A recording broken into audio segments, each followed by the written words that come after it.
Talk more about how you use your competition. It's your number 7.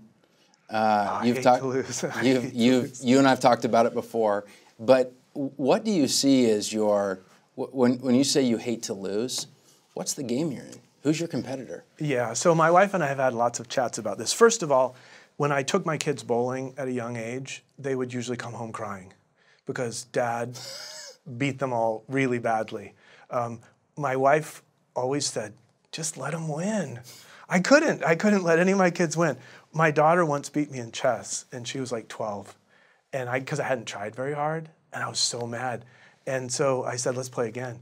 And so then I was just slaughtering her in the chess game, and then she turned the board around and said, okay, now beat me. I think I was up 8 pieces, and she turned the board and says, okay, now beat me. So competition, I love sports, and I have my favorite teams, and you get despondent when they lose, and you feel like a champion when they win.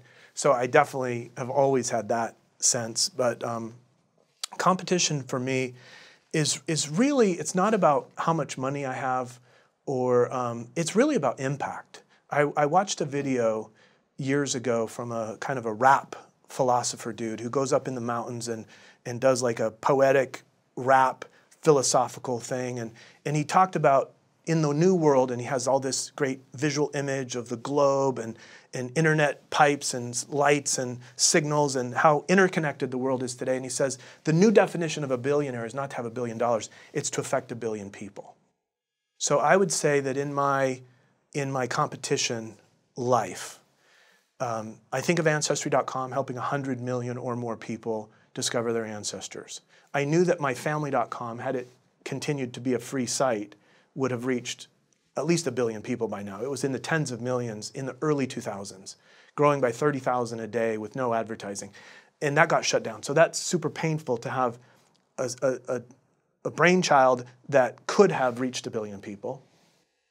And then the Facebook thing had 100 million, 120 million users, and then it got shut down. So my competition is telling me and pushing me to stay in the game